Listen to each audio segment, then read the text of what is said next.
still on the abduction of the 20 medical students in Benue State and the spate of insecurity in the country. The Nigerian police and security agencies have said they are working to secure their release.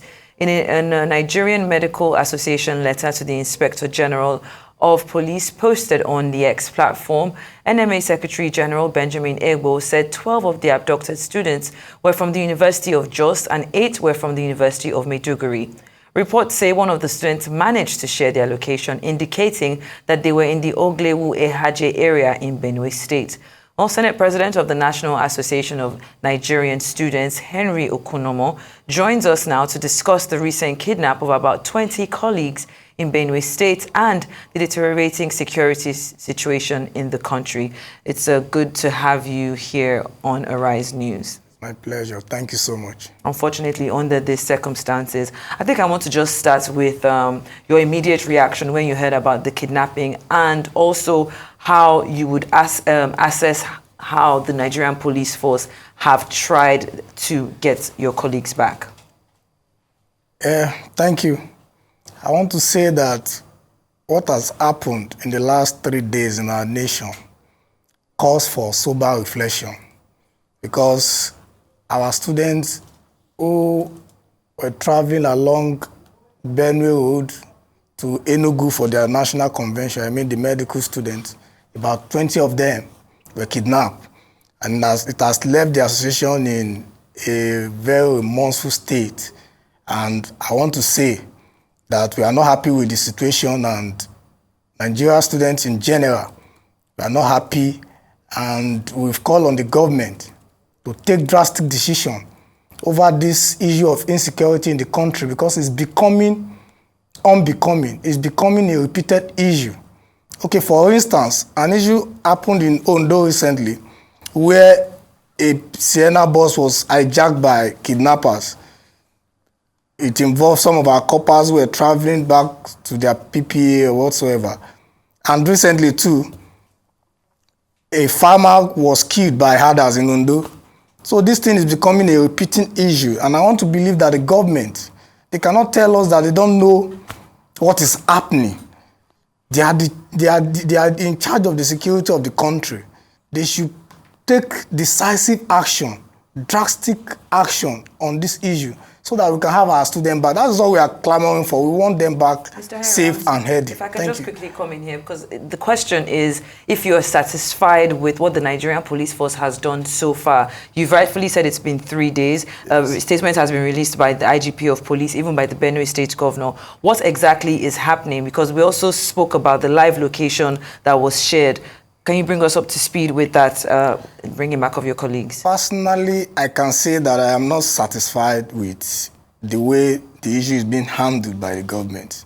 Why is that? Yes, I am not satisfied because a location has been shared. They know the location of the incident.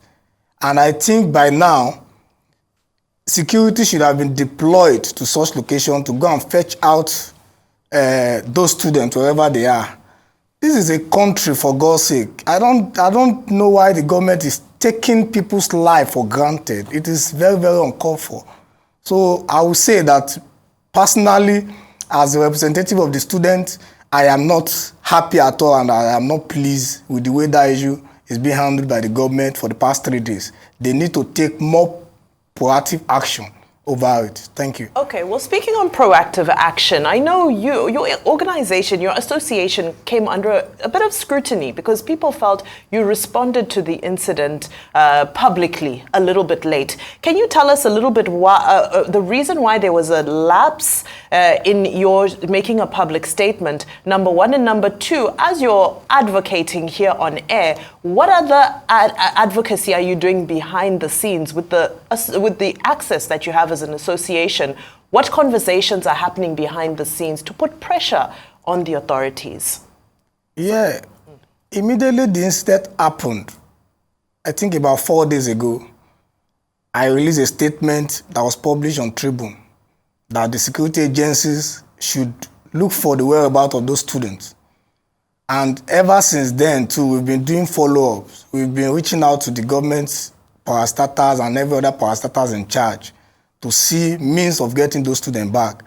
In fact, it is very, very sad that we are now living in a country where we have to fear to travel by road.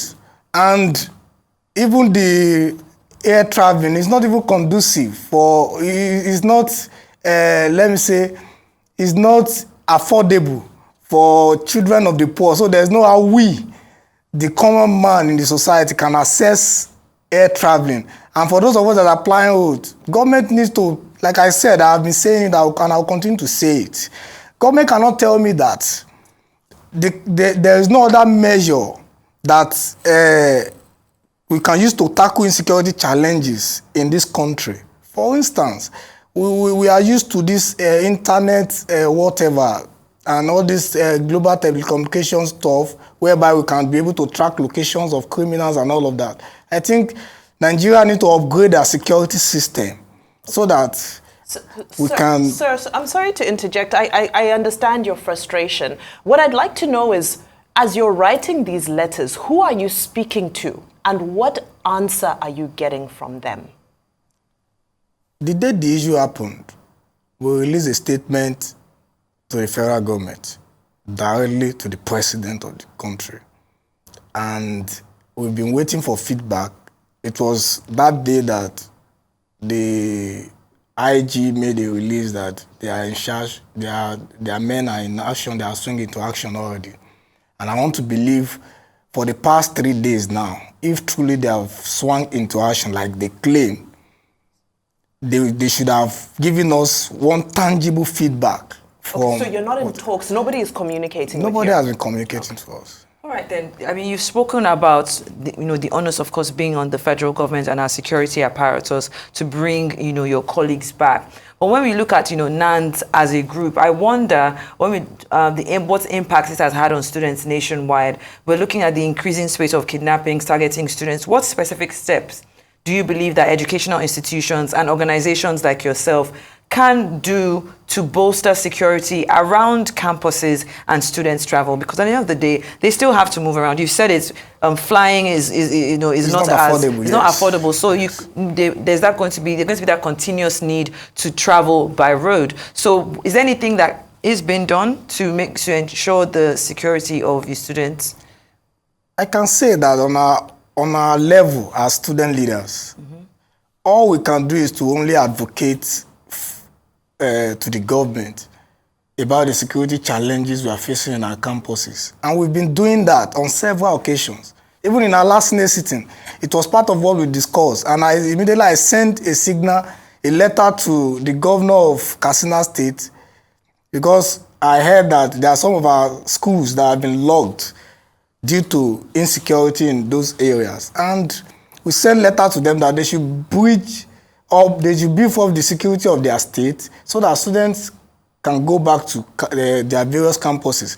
And these things we keep on clamoring every day that the federal government too should look for other means of curbing this issue of insecurity in the country, most especially in the north. The thing is becoming more rampant. Were there any specific policies or actions that NANS is pushing for at national and state levels? Because, I mean, this is a very blanket statement when you say, oh, you have to push for something. Maybe are there policies that you're saying, okay, if you do this, like an itemized 1, 2, 3, 4, 5, and so that we can start to look at it as action, not just speaking about it?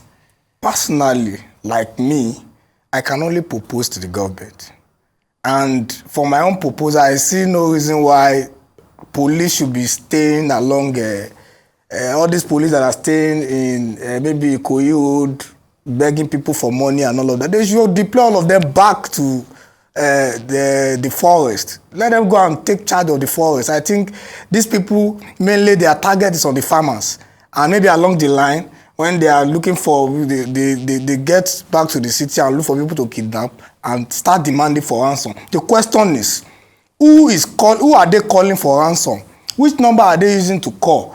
Where and when? Who is taking the ransom to them? These things are questions, critical questions that we keep on asking our government. So I want to believe that there are some things that is fishy, that is even blind to some of us, and which we still need clarification about, because it's becoming an issue, and it is an issue of national importance that everybody needs to come together and find solution to it because it's affecting everybody. Thank you. And earlier you were speaking about, I believe Shaitan introduced the idea of, there was a live location shared. One of the gentlemen who is said to have been abducted allegedly tweeted, the abduction, including a phone number to be called.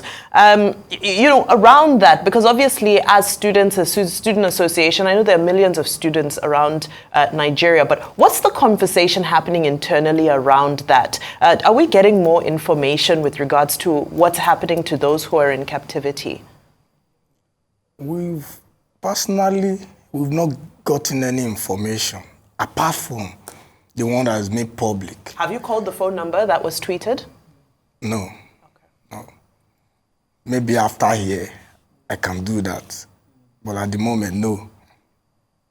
I don't even know if the phone number is going, and we don't even know if those in charge of the authority are also looking for a means to get in touch with the phone numbers. But I think the family of the people, those that were abducted would have done that, and the schools too would have been making steps over that. But on our own, our main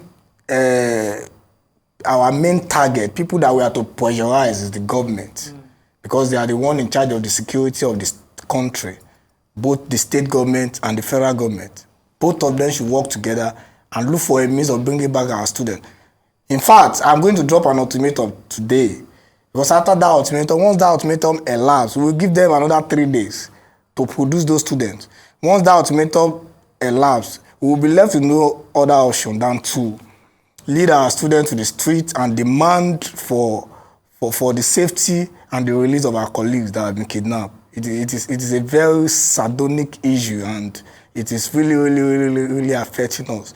Somebody like me, I have not been happy for the past 3 days. It has been so pathetic, and there is nothing we can do about it than to start pressurizing the government to look for what to do and how to solve the security issue in this country.